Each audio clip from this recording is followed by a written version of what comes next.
So hello, Receptive Radio community. Thank you for joining us today. We are interviewing Hannah Blackburn, a Somatic Life Coach from the UK. And we're going to be talking about nervous system regulation, paying attention to your nervous system. What is the nervous system and how does it affect us? So welcome, Hannah. Thank you so much for joining us. And I know that this is something that we need to pay attention to more. Why do people need to pay attention to their nervous system, and how can we? Can you give us a little bit of background about our nervous system? Yeah, I suppose I always start by saying our nervous systems run our belief systems. So they are a very core part of who we are and how we live. And I guess most people have heard of fight, flight, freeze response.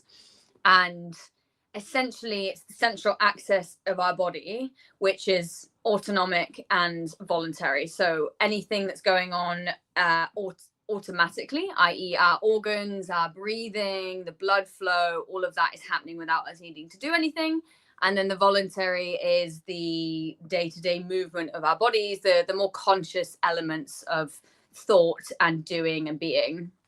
And essentially, our nervous systems are formed at a very young age. So what we experience from about the years of 0 to 5, 0 to 7, and even in the womb heavily affects our nervous system for the rest of our lives. And essentially, we can get stuck in what's called sympathetic or parasympathetic, or somewhere in between the two, which is essentially sympathetic is like a very stressed, heightened, alert state, that kind of ready to fight or ready to run. And the parasympathetic is the other side of things. That's the rest and digest. But if we get too stuck in that, we can get stuck in things like depression and like lower states of being when we're finding it difficult to function. So it's important to have a good balance between those. Exactly. Yeah. It's important. Essentially, it's important to have what's called a regulated nervous system, meaning we don't get stuck on stress and we don't get stuck on not being able to function. When we experience a stressful experience, our bodies can flush the stress out of the system essentially and bring us back to more of an equilibrium. I can explain this in terms of the way that animals' nervous systems work. So let's take a gazelle and a tiger, for example. And a tiger is chasing after a gazelle. And you'll see this in videos of footage where the gazelle will just get away and it joins the herd again, and the tiger just goes off and does its thing and has to look for another bit of prey. But if you watch the gazelle almost joins its pack, its herd, as if nothing has happened, and it kind of just looks around again and just continues on with its day. And the guy who invented somatic experiencing, he looked at how when animals experience near-death experiences or trauma, let's say, they go off and they shake. They have these like little vibrations, these little shakes that happen in their body, and essentially it flushes out the stress from their nervous systems, and then that's how they can carry on with their day. But humans, we can get easily stuck in cycles of stress, of shame, of self-doubt, of fear, because many reasons. The way our society is structured, we may not have been able to feel our emotions as children. We may not have been seen as children. We may have experienced severe trauma. I suppose the spectrum is huge. And so ultimately, we weren't taught how to regulate ourselves. So essentially, that's in a nutshell, that's how to, Yeah, and I guess, I come from a horse racing background, and so I can relate to this gazelle tiger. It's like the horse all week long is just jogging and, having relaxed workouts. And then for 2 minutes, once a week, it goes into a race where it's going to win. And after the race, the horse is like got adrenaline running through its system. It's all like, I just finished a race, and sometimes it wins and sometimes it doesn't, but it still is the same experience whether you won or you didn't. They are like they're doing a shake, and they're after we bath them and get them unharnessed and everything, they usually go into their stall and they roll, and they do like they have their little ways of shaking off that race so that they can come back to normal. And we kind of train them that way too. But you're right, we don't train ourselves, or we don't get trained how to deal with stressful situations. Like recently I just moved and it's been super stressful on my body. And you were talking about something before we started the show. What has been going on for you that's been stressful? Well, I think I was just saying, obviously, it's December time, so everyone is just rushing around. Yeah. Myself, I have a therapist myself, and through that and the various mechanisms that I have, my own tools, I've been coming out of a freeze state, which I have been in for, my entire life, which is, long story short, it's as a result of when my mum was pregnant, her being very stressed, that immediately gets passed on to an unborn baby. The baby is born. Mum and dad were very busy.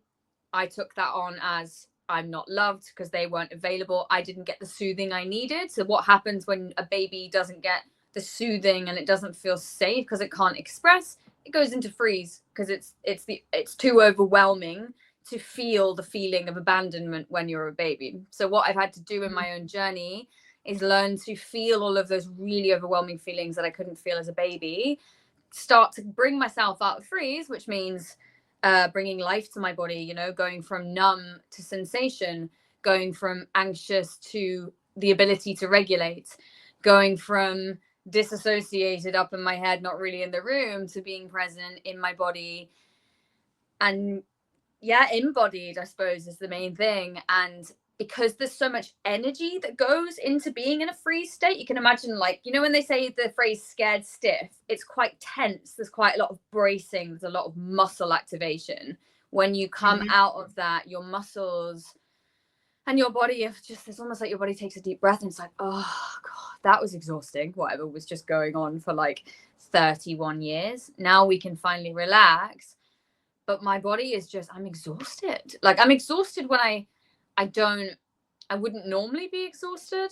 And I find my capacity is less because I'm healing. My body is going back into the state that it should have been in, and I say should have because I have such a strong belief that babies should be soothed and should get the soothing that they need, these precious little things that can't look after themselves. But again, we're not taught these things, right? So yeah, and I'm thinking, so there's 3 things that somebody could pay attention to, and I'm just tuning into what I've been going through. So if you've been freezing, and I think we can do all of them, right? We can move into all fight, flight, or freeze, right? And so last month, I was basically in fight mode, moving. I had to put my head down, go and pack and move and use my physical body to get it done, and I had to go into race mode, fight mode, and now that it's pretty much done that part of the move, I'm now in unpack mode or whatever, organize mode. But my body needs to, I've kind of been okay, what do I do now? It's how do you get out of fight mode? It's oh, I was in fight mode and now don't know what to do because I don't have to do fight mode anymore, right? It's you have to pattern, reprogram yourself again. Is that, use me, what's that example with your expertise? Yeah. So essentially, when you're in a certain mode, let's say that you are in fight mode all of the time, it may, there's always something underneath it. So there's kind of this, what we call a positive intention, let's say. So there's something that your body is trying to get from being in this state. It could be that you needed to be in this state and this way when you were a child to get attention or to get love. Right. I don't know if that resonates, being, yeah. So the way we are as adults is the way we're essentially little children as in our nervous systems in adult bodies. That's essentially who we are until we kind of grow up, i.e. we heal all of our childhood trauma and become actual adults within our beings. And so for someone like you, I would look at, what is the driving force behind that? And like, what are you fearful of if you were to stop? Because sometimes we run and we chase and we work to burnout, because underneath it all is, if I don't succeed, I'm not good enough. Exactly. You nailed it right on the head. That's the main underlying current of my trauma, of my childhood trauma, which makes me an expert at it too. And it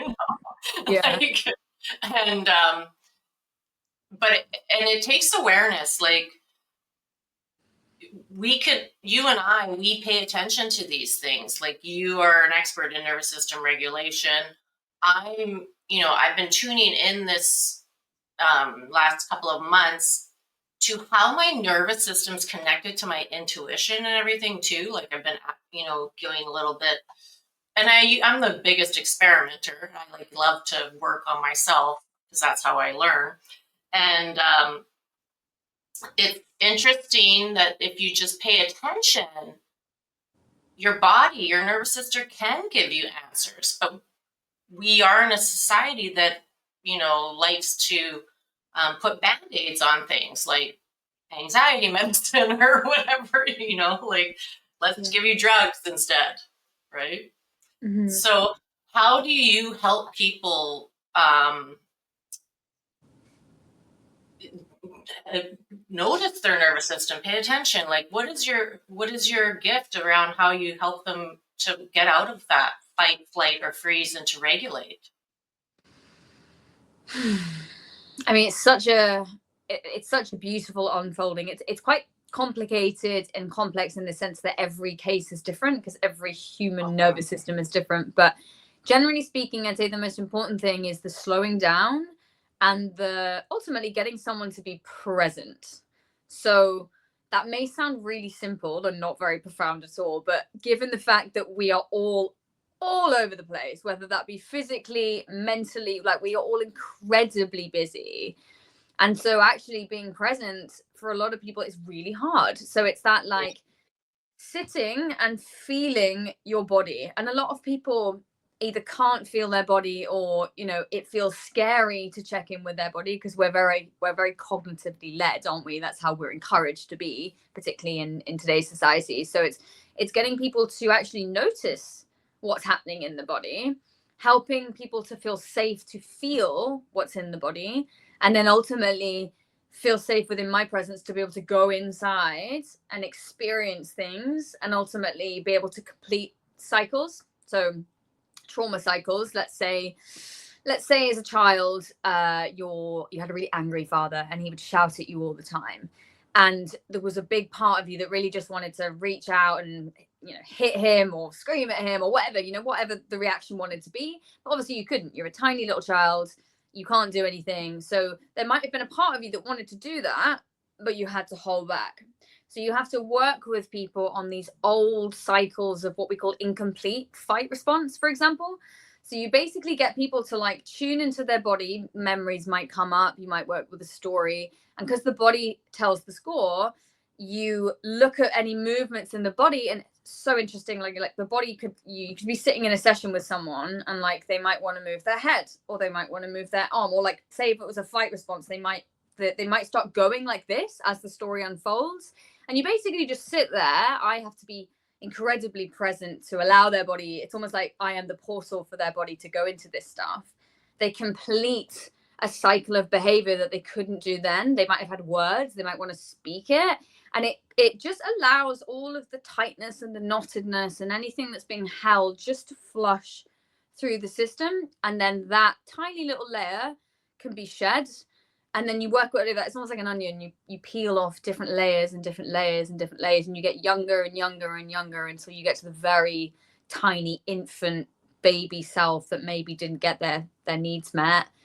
And you work at it that way. I mean, that's like a tiny example of what it could look like, because every session is so different. But I say, get someone to be present, slow down, and really actually it's me doing my work, because I can only take people to the places that I've been myself, which is why I go so deep within myself, because from a physiological perspective, another person's body will open up if my nervous system is regulated. So I have to be on it with myself to make sure that I can hold that space. Yeah, and that's such a great thing that you just said, is like, the more that we go deep into ourselves, like as practitioners, you and I, and notice and pay attention, stay present. And even if it's uncomfortable, it doesn't feel good, it's scary, it's like you don't want to go there, you just keep staying with it. And it can take a long time, like when you're working with addictions or patterns that are unhelpful to you, like in the that you just keep repeating, and you know you want out of it, but you don't know how to get out of it. You have to kind of like work with somebody like you or me to help stay with it, to go deeper into it, because it is like an onion. There is multiple layers to every issue, like the one I have, the fear of not being good enough, or the one that you have, like the freeze one. What did you say again? It was like the neglect of being abandoned, right? And then the example that you gave was not being able to express yourself, that you didn't like what was happening to you. And being present is hard. I teach that as well. And the more present I am with you, the more you can be present too, right? Vice versa. And if we were all just more present, it would be a lot easier. And we always think that the simplest isn't the way, but it is. The simplest is the way. So what the example you just gave, is there a tip or is there a practice that the audience can do on their own to get started before they like reach out? Like, is there a way for them to help them know that they have a nervous system regulation issue? How do they know that they need to work with somebody like you? I think the first thing is awareness, right? So I think it's just being really honest with yourself. Are you feeling okay? Like, are you feeling very stressed? Are you feeling overwhelmed? Are you feeling burnt out? Are you feeling disconnected? Are you feeling either very, very emotional, or you can't really tap into your emotions? It's kind of when we're on either extreme ends of the spectrum. And of course, anyone could do this work, because, you know, even if you feel like you're in a good place, you could transform to be in like a fantastic place, you know? Yeah. So I think anyone can do it, but particularly if you're like, yeah, you're not feeling so fulfilled. You know, I'm not feeling fulfilled in myself, or I'm feeling anxious. I think a lot of people feel anxious. Could even be that you don't have healthy anger. Let's say you feel like you're having all these like big explosions, or you feel like you are really angry, but you don't know how to express it. It could be any area where you're just like, I want to navigate my emotions better, and I want to feel calmer and more at peace. Yeah, just awareness, just paying attention to what is going on instead of ignoring it. Exactly. Like, or distracting yourself, because that's how we cope, is by distracting ourselves, or by going for drinks, or, you know, I'll eat this instead, or, you know, instead of just what's going on, you know, looking inside, looking into the inner world. How can people connect with you? Where can we find you? I know you have a website, www.hannahblackburn.com, which I will be putting in the chat, and the links and everything to get connected with Hannah. But how else can somebody connect with you? So at present, that is the way that I'm working. I'm not on social media at the moment. And the reason for that is because I'm not specifically niched enough. And what I know about social media is that, well, when I want to come to do social media, I want to be very, right, I've got this one target audience. Where I am at the moment is that I want to help everyone, specifically women, but I'm very much like, right, any women in corporate, any women who are in any industry where they just don't feel good enough about themselves, or they feel like they're overworking, that's who I want to bring in. And so that's how you can contact me at the moment. And then further down the line, I will be on social media. Yeah. And do you have a way, do you offer any first opportunity with you? Like, how does somebody get started with you? Yeah, so I offer consultation calls. So you can send me an email. My email is on my website. Send me an email and we can do a consultation call. And essentially that's to map out your needs, desires, how I can help you shift those things. And, you know, we can get a feel for each other and see if we're a fit. Thank you. Thank you. Yeah. So I recommend highly doing that. It's always good to know what you want. Like, what do you want? But what is in the way? And are you fighting? Are you freezing? Are you, running away from the things that you want because you're overwhelmed, you're burnt out, and you're stressed? And so you put what you want on the back burner because you're stressed out. Well, you don't have to keep doing that. You can work with somebody like Hannah and start regulating your nervous system and get to the core issues. And it doesn't take years. It doesn't take years to do that. But you have to start somewhere. And I know when you start doing inner work, personal growth work, things move quickly. Things move quickly because things start to align and get back into alignment. So Hannah, I'm so thankful to have met you and have you on this show today and help our audience understand the nervous system a bit more on how its underlying effects affect us. Anything else you want to add before we end? Well, first of all, thank you for having me. And second of all, I would just say to people, wherever you are, there is always a cure for mental health. There is always a cure for, feeling calmer in yourself. There is a cure for insecurity. There is a cure for not feeling good enough. You really can shed this stuff. It takes work, but you really can shed this stuff. So I invite anyone, if you're curious, just to get curious about yourself and see, if you could have any kind of life for yourself, like what would that look like? Awesome. I love the way you just said that. I love it. And so thank you so much, Receptive Radio community, for watching today. And I will put all of Hannah's contact information in the chat, in the notes, so that you can get in contact with her. And thank you, Hannah, again for being with us. My pleasure. Thank you for having me. You're welcome.